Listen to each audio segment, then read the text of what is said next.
अथ श्री वामन पुराणम् अथैकोनत्रिंशोऽध्यायः। लोमहर्षण उवाच।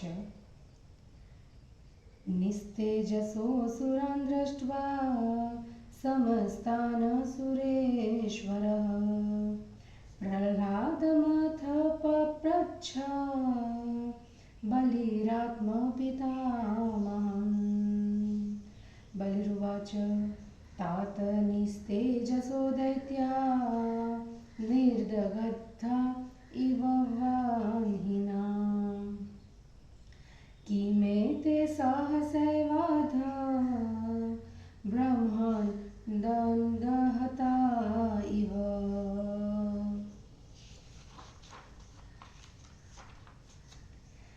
दुरिष्टं किं तु दैत्यानां किमं कृत्या विधिन्मृता नाशायेषां समुद्भूता येन निस्तेजसोऽसुराः।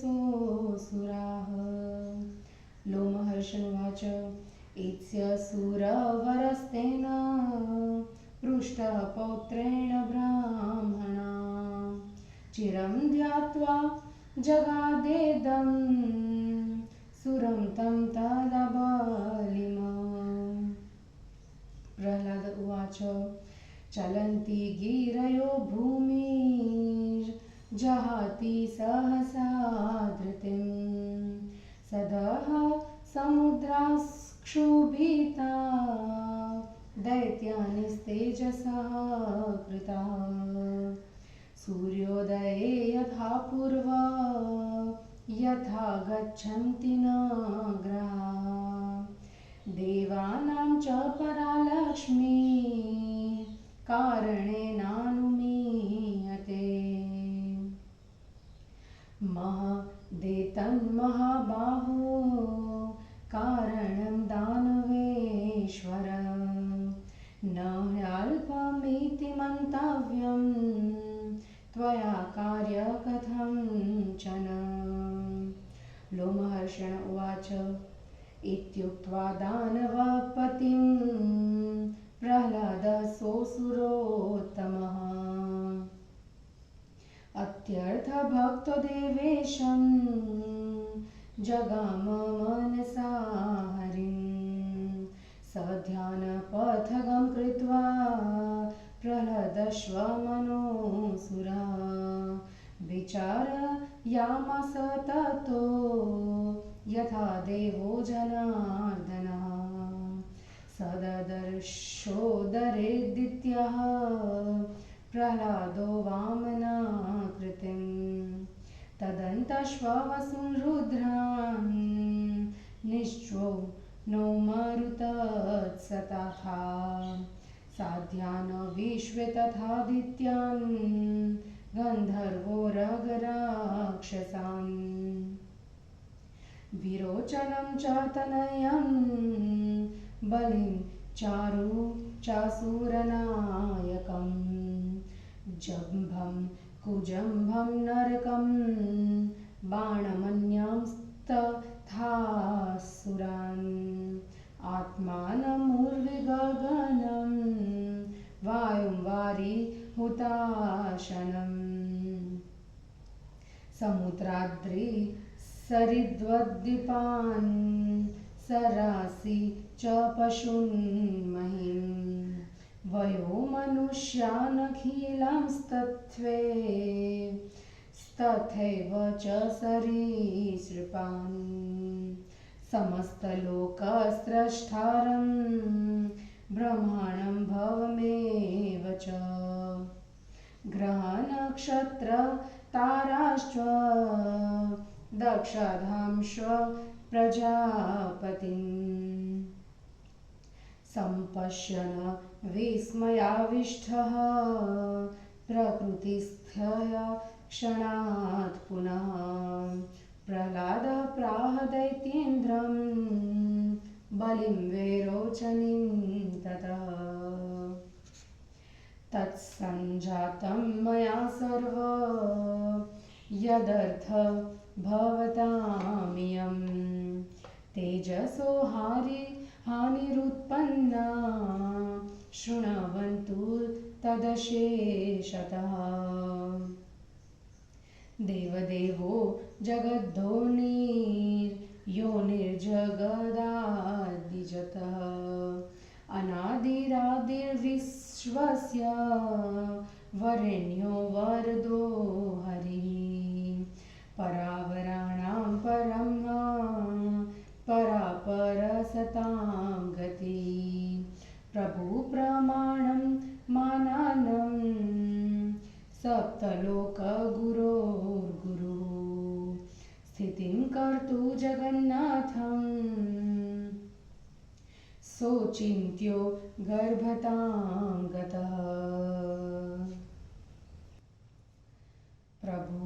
प्रभूणां परमापराणामनादिमध्यो भगवानन्तः त्रैलोक्यमंशेन सनाथमेकः कर्तुमहात्मादितिजोऽवतीर्णः न यस्य रुद्रा न च पद्मयोनि नेन्द्रो न सूर्येन्दुमरीचिर्मिश्रः जानन्ति दैत्याधिपयत्स्वरूपं स वासुदेवः कलयावर्तिनः यमक्षरं वेदविदो वदन्ति विशन्ति यं ज्ञानविधूतपापा यस्मिन् प्रविष्टा न पुनर्भवन्ति तं वासुदेवं प्रणमामि देवम् भूतांशेषाणि यतो भवन्ति यथोर्मयस्थो यनिधेरजसस्त्रं लयं च यस्मिन् प्रलये प्रयान्ति तं वासुदेवं प्रणतोऽस्म यच्चिन्त्यं न यस्य रूपं न बलं प्रभावो न च प्रतापः परमस्य पुंसः विघ्नायते सर्वपितामहाद्ये सं वासुदेवं प्रणमामि नित्यम् रूपस्य चक्षुर्ग्रहणे त्वगेशा स्पर्शग्रहेत्रीरसनारसस्य घ्राणं च गन्धग्रहणे नियुक्तं न घ्राणचक्षुश्रवणादितस्य स्वयं प्रकाशः परमार्थतो यः सर्वेश्वरो वेदितव्यः स युक्त्या शक्यं तमीयमनघं च देवं ग्राहं नतोऽहं हरिमीशितारम् येनैकद्रष्टेण समुद्वतेयं धराचला धारयति सर्वं शेते ग्रसित्वा सकलं जगदय स्तमेयमीशं प्रणतोऽस्मि विष्णुम् अंशावतीर्णेन च येन गर्भे ह्रातानि तेजांसि महासुराणं नमामि तं देवमनन्तमीश मशेषसंसारतोः कुठारम् देवो जगद्धो निर्यं महात्मा षोडशांशेन महासुरेन्द्र सुरेन्द्रमातुर्जठरं प्रविष्टो रतानि वस्तेन बलं वपुंषि बलिरुवाच तातकोऽयं हरिर्नाम यतो नो भयमागतम् सन्ति मे शतशो दैत्या वासुदेव बलाधिका विप्रचित्ते शिबिशङ्कौ यशः स्कुस्तथैव च हयशिरा अश्वशिरा भङ्गकारो महाहनो प्रतापी प्रदश शम्भु कुक्कुराक्षस्वदुर्जयः एते चान्ये च मे सन्ति दैतेया दानवास्तथा महाबला महावीर्या भुवारधरणक्षमा येषामेकैकश कृष्णो न वीर्यान्धेन संहितः। लोमहर्षण उवाच पौत्रस्येतद्वचः श्रुत्वा प्रह्लादो दैत्य सत्तमः सक्रोधश्वबलिं प्राह वैकुण्ठाक्षे पवादिनं विनाशमुपयास्यन्ति दैत्या ये चापि दानवा येषां त्वमीदृशो राजा दुर्बुद्धिरविवेकवान् देवदेवं महाभागं वासुदेवमजं विभुं त्वामृते पापसङ्कल्प कोऽन्य एवं वदिष्यति य एते भवता प्रोक्ता समस्ता दैत्यदानवा सग्रहाकास्तथा देव स्थावरान्ता विभूतयः त्वं चाहं च जगच्छेदं साध्रीध्रुवनदीवनं ससमुद्रद्विपलोकयं यश्वेन्दं सचराचरं यस्याभिवादवन्धस्य व्यापिनः परमात्मनः एकाशां शकलाजन्म कस्तमेवं प्रवक्ष्यति ऋते विनाशाभिमुखं त्वामेकम विवेकिनं दुर्बुद्धिमजितात्मानं वृद्धानां शासनातिगं शोच्योऽहं यस्य मे गेहे जातस्तव पिताधमः यस्य त्वमीदृशः पुत्रो देवदेवावमानकः तिष्ठत्यनेकसंसारसन्धातो धविनाशिने कृष्णे भक्तिरहं तावदवेक्ष्यो भवतानिकं न मे प्रियतरः कृष्णादपि देहो यमात्मनः इति जानात्ययं लोको भवंश्वदितिनन्दन जानन्नपि प्रियतरं प्राणेभ्योऽपि हरिं मम निन्दामं करोषि तस्य त्वमकुर्वं गौरवं मम विरोचनस्त्वः गुरुर्गुरुस्तस्याप्यहं बले मापि सर्वजगतां गुरुर्नारायणो हरे निन्दां करोषि तस्मिंस्त्वं कृष्णो गुरोर्गुरो यस्मात् तस्मादिहैव त्वमेव शर्याद भ्रंशमेष्यसि सदेवो जगतां नाथो बले प्रभुर्जनार्दन नन्वहं प्रत्यवेक्षस्ते भक्तिमानत्र मे गुरु एतावन्मात्रमप्यत्र निन्दाता जगतो गुरुं नापेक्षितस्वया यस्मात् तस्माच्छापं ददामि ते यथा मे शिरस छेदादिवदं गुरुतरं बले त्वयोक्तमच्युताक्षेपं राज्यभ्रष्टस्तथा पतः यथा न कृष्णादपरः परित्राणं भवार्णवे तथा चिरेण पश्येयं भवन्तं राज्यविच्युतम्। हिंदी अनुवाद। बलि का पितामह प्रहलाद से प्रश्न, प्रहलाद का अदिति के गर्भ में वामनागमन एवं विष्णु महिमा का कथन तथा स्तवन का वर्णन। लोमहर्षण बोले, उसके बाद दैत्यों के तेज के समाप्त हो जाने पर असुर राज बलि ने समस्त असुरों को श्रीहीन देखकर अपने पितामह प्रहलाद जी से पूछा।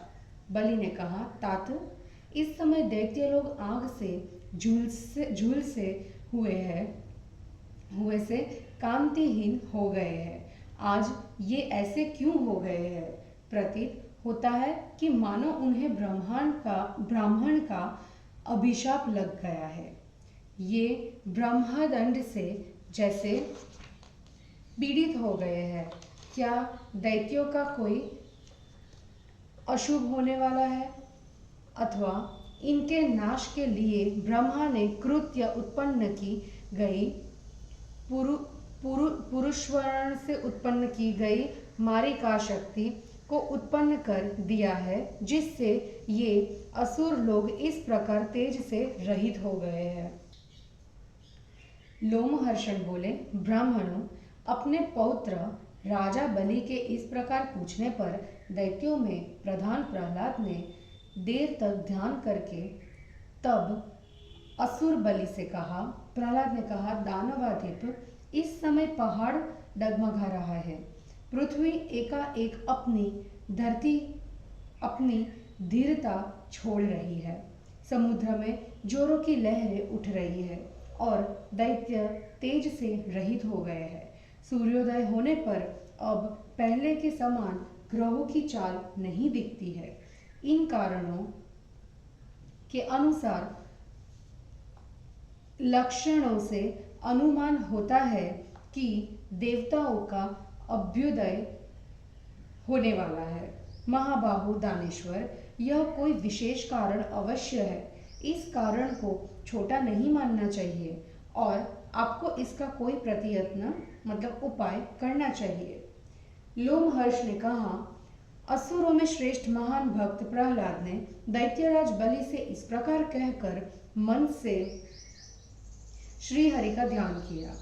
असुर प्रहलाद ने अपने मन को भगवान के धान्य पथ में लगाकर चिंतन किया, जैसा कि भगवान का स्वरूप है। उन्होंने उस समय चिंतन करते समय अदिति की कोख में वामन के रूप में भगवान को देखा। उनके भीतर वसुओं, रुद्रों, दोनों अश्विनी कुमारों, मरुतों, धान्यों, विश्वदेवों, आदित्यों, गंधर्वों, नागों, राक्षसों तथा अपने पुत्र विरोचन एवं असुर नायक बलि, जंभ, कुजंभ, नरक, बाण तथा इस प्रकार के दूसरे बहुत से असुरों एवं अपने को और पृथ्वी, आकाश, वायु, जल, अग्नि, समुद्रों, पर्वतों, नदियों, द्वीपों, सरों, पशुओं, भस्मपतियों, पक्षियों, संपूर्ण मनुष्यों, सर करने वाले जीवों, समस्त लोकों के स्रष्टा ब्रह्मा, शिव, ग्रहों, नक्षत्रों, ताराओं तथा दक्ष आदि प्रजापतियों को भी देखा। प्रहलाद इन्हें देखकर आश्चर्य में पड़ गए, किंतु क्षण मात्र में ही पुनः पूर्ववत प्रकृतिस्थ हो गए और विरोचन पुत्र दैत्यों के राजा बलि से बोले, दैत्यों, मैंने तुम लोगों की कांतिहीनता के मतलब वास्तविक सब कारणों को अच्छी तरह से समझ लिया है। अब उसे तुम लोग भली भांति सुनो। देवों के देव, जगत ध्वनि मतलब विश्व को उत्पन्न करने वाले, किंतु स्वयं अयोनि, विश्व के प्रारंभ में विद्यमान पर स्वयं अनादि, फिर भी विश्व के आदि वर देने वाले वर्णीय हरि, सर्वश्रेष्ठों में भी परम श्रेष्ठ, बड़े छोटे सज्जनों की गति, मानव की भी प्रमाणभूत प्रभु, सातों लोकों के गुरुओं के भी गुरु एवं चिंतन में न आने योग्य विश्व के स्वामी मर्यादा की स्थापना करने के लिए गर्भ में आ गए हैं। प्रभुओं के प्रभु, श्रेष्ठों में श्रेष्ठ, आदि मध्य से रहित अनंत भगवान तीनों लोकों को सनाथ करने के लिए अदिति के पुत्र के रूप में अंशावतार स्वरूप से अवर्णीय हुए हैं। दैत्यपते, जिन वासुदेव भगवान के वास्तविक स्वरूप को रुद्र, ब्रह्मा, इंद्र, सूर्य, चंद्र एवं मरीचि आदि श्रेष्ठ पुरुष नहीं जानते, वे ही वासुदेव भगवान अपनी एक कला से अवर्तनीय हुए हैं। वेद के जानने वाले, जिन्हें अक्षर कहते हैं, तथा ब्रह्म ज्ञान के होने से जिनके पास नष्ट हो गए हैं, ऐसे निष्पाप शुद्ध प्राणी जिनमें प्रवेश पाते हैं और जिनके भीतर प्रविष्ट हुए लोग पुनः जन्म नहीं लेते, ऐसे उन वासुदेव भगवान को मैं प्रणाम करता हूँ। समुद्र की लहरों के समान जिनसे समस्त जीव निरंतर उत्पन्न होते रहते हैं तथा प्रलय काल में जिनके भीतर विलीन हो जाते हैं, उन अचिंत्य वासुदेव को मैं प्रणाम करता हूँ। ब्रह्मा आदि जिन परम पुरुष के रूप, बल, प्रभाव और प्रताप को नहीं जान पाते, उन वासुदेव को मैं नित्य प्रणाम करता हूँ। जिन परमेश्वर ने रूप देखने के लिए, आंखों को स्पर्श ज्ञान के लिए, त्वचा को खट्टे मीठे स्वाद लेने के लिए, जीभ को और सुगंध दुर्गंध सूंघने के लिए नाक को नियत किया है, पर स्वयं उनके नाक, आंख और कान आदि नहीं है, जो वस्तुतः स्वयं प्रकाश स्वरूप है, वे सर्वेश्वर युक्ति के द्वारा कुछ कुछ जाने जा सकते हैं। उन सर्वसमर्थ स्तुति के योग्य, किसी भी प्रकार के मल से रहित, भक्ति से ग्राह्य ईश हरिदेव को मैं प्रणाम करता हूँ। जिनके द्वारा एक मोटे तथा बड़े दांत से निकाली गई चिरस्थायिनी पृथ्वी सभी कुछ धारण करने में समर्थ है, तथा जो समस्त संसार को अपने में स्थान देकर सोने का स्वांग धारण करते हैं, उन स्तुत्य ईश विष्णु को मैं प्रणाम करता हूँ। जिन्होंने अपने अंश से अदिति के गर्भ में आकर महासुरों के तेज का अपहरण किया, उन समस्त संसार रूपी वृक्ष के लिए कुठार रूप धारण करने वाले अनंत देवाधीश्वर को मैं प्रणाम करता हूँ। हे महासुरों, जगत की उत्पत्ति के स्थान वे ही महात्मा देव अपने 16वें अंश की कला से इंद्र की माता के गर्भ में प्रविष्ट हुए हैं।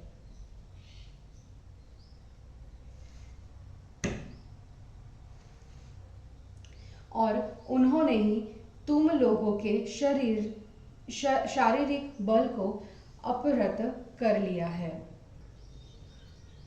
बलि ने कहा, तात, जिनसे हम सबको डर है, वे हरि कौन है? हमारे पास वासुदेव से अधिक शक्तिशाली सैकड़ों दैत्य है, जैसे विप्रचिति, शिबी, शदकु, अयशंकु, हयशीरा, अश्वशीरा, भंगकार, महाहनु, प्रतापी, प्रदश, शंभु, कुक्कुराक्ष एवं दुर्जय, ये तथा अन्य भी ऐसे अनेक दैत्य एवं दानव है। ये सभी महाबलवान तथा महापराक्रमी एवं पृथ्वी के भार को धारण करने में समर्थ है। कृष्ण तो हमारे इन बलवान दैत्यों में से पृथक पृथक एक एक के आधे बल के समान भी नहीं है। लोमहर्षण ने कहा, अपने पुत्र की इस उक्ति को सुनकर दैत्य श्रेष्ठ प्रहलाद क्रुद्ध हो गए और भगवान की निंदा करने वाले बलि से बोले, बलि, तेरे जैसे विवेकहीन एवं दुर्बुद्धि राजा के साथ ये सारे दैत्य एवं दानव मारे जाएंगे। हे पाप को ही सोचने वाले पाप बुद्धि, तुम्हारे सिवा ऐसा कौन है जो देवाधिदेव महाभाग अज एवं सर्वव्यापी वासुदेव को इस तरह कहेगा? तुमने जिन जिन का नाम लिया है, वे सभी दैत्य एवं दानव तथा ब्रह्मा के साथ सभी देवता एवं चराचर की समस्त विभूतियां, तुम और मैं, पर्वत तथा वृक्ष, नदी और वन से युक्त सारा जगत तथा समुद्र एवं द्वीपों से युक्त संपूर्ण लोक तथा चर और अचर, जिन सर्ववंध श्रेष्ठ सर्वव्यापी परमात्मा के एक अंश की अंश कला से उत्पन्न हुए हैं, उनके विषय में विनाश की ओर चलने वाले विवेकहीन मूर्ख, इंद्रियों के गुलाम, वृद्धों के आदेशों का उल्लंघन करने वाले तुम्हारी अपेक्षा कौन ऐसा कह सकेगा? मैं शोचनीय हूँ जिसके घर में तुम्हारा अधम पिता उत्पन्न हुआ, जिसका तुम्हारे जैसा देव का तिरस्कार करने वाला पुत्र है, जो अनेक संसार के समूहों के प्रवाह का विनाश करने वाले हैं। ऐसे कृष्ण में भक्ति के लिए तुम्हें क्या मेरा भी ध्यान नहीं रहा? दितिनंदन, मेरे विषय में समस्त संसार एवं तुम भी यह जानते हो कि मुझे यह मेरी देह भी कृष्ण से अधिक प्रिय नहीं है। फिर यह समझते हुए भी कि भगवान कृष्ण मुझे प्राणों से भी अधिक प्रिय है, फिर भी तुम मेरी मर्यादा पर ध्यान न देकर ठेस पहुंचाते हुए उनकी निंदा कर रहे हो। बलि, तुम्हारा गुरु मतलब पिता विरोचन है, उसका गुरु पिता मैं हूँ, तथा मेरे भी गुरु संपूर्ण जगत के स्वामी भगवान नारायण श्री हरि है। जिस कारण तुम अपने गुरु पिता विरोचन के गुरु पिता में प्रहलाद के भी गुरु विष्णु की निंदा कर रहे हो, इस कारण तुम यही ऐश्वर्य से भ्रष्ट हो जाओगे। बलि, वे प्रभु जनार्दन देव जगत के स्वामी है। इस विषय में मेरा गुरु अर्थात मैं भक्तिमान हूँ, यह विचार कर तुझे मेरी अवहेलना नहीं करनी चाहिए। जिस कारण से जगत गुरु की निंदा करने वाले तुम मेरी इतनी भी अपेक्षा नहीं की, इस कारण मैं तुम्हें शाप देता हूँ, क्योंकि बलि तुम्हारे द्वारा अच्युत के प्रति अपमान जनित ये वचन मेरे लिए सिर कट जाने से भी अधिक कष्टदायी है।